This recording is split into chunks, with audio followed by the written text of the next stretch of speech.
Britain's burning.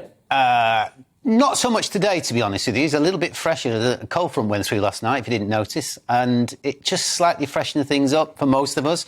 So if you go further north you go, the fresher it gets, and even in the next 2 or 3 days, not too bad. So we're back to sort of nice summer, but not come Sunday and Monday and Tuesday, because those are going to be burning days, you're right. Right, and this is one of the things in this country, we never seem to handle weather particularly well. When you see videos of, like, Canada with the snow piled high up, kids going to school, Norway, places like this.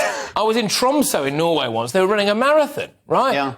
Everything grinds to a halt here. Why is it the same with heat? The problem that we've got is we're a temperate climate for the most part, and we have been, and that's where we came from, and that's what we've existed in. So our infrastructure, our thought pattern, everything around what we do is geared to that sort of temperate zone.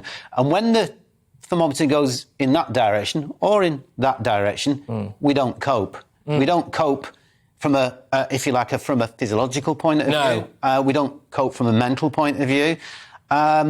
The weather affects us in all different ways. Partly why I wrote the book. It's all about the impacts of weather, and I actually think the weather is the biggest impactor.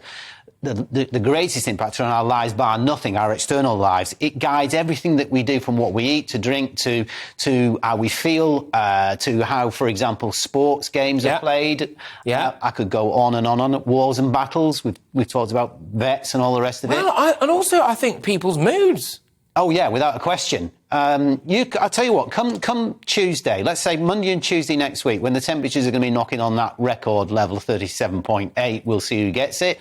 The humidity will rise again. The humidity yesterday was quite high. It'll be even higher still by the time we come to there. It does have an effect on us all. And it sneaks up on us, and it does.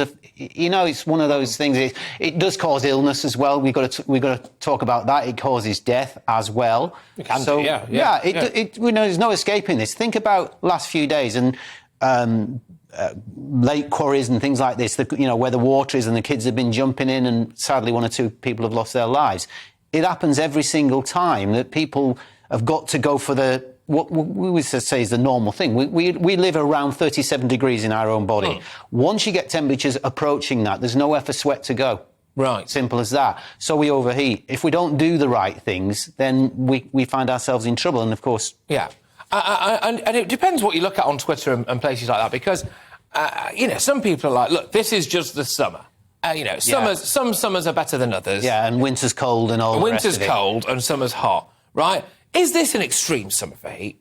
Is it an extreme summer? Yes, it is. But what you don't do... Is that down to climate change? Yeah, what you don't do is you don't take a single event, or even a week's event, or even a 1976 event, and say, that's climate change. You can't do that. You've got to knit years and decades together and see where the graph is going. And if you look at the last decade and so, all of the... And not just that, we don't live in isolation. We're not a Wexit, if I can say that. Yeah. You get what I did there? I thought that was very good. Yeah, it almost washed over me. Yeah, OK. We're not on our own in this. We share this globe with everybody else. And so, for example, come Monday and Tuesday, even now, Spain is boiling, France will boil, and then it'll come to us. So we're all together, we're all in it, and we exist within it. So we can't distance ourselves from that. So this is one of those events that you can say it's a normal event, but not so normal if you start looking south and look at the records that have been broken this year alone. Yep. So that stands the test of time to say that climate change has got a little bit to do with this, and I think we can expect more of this and more of the floods and other things into the future.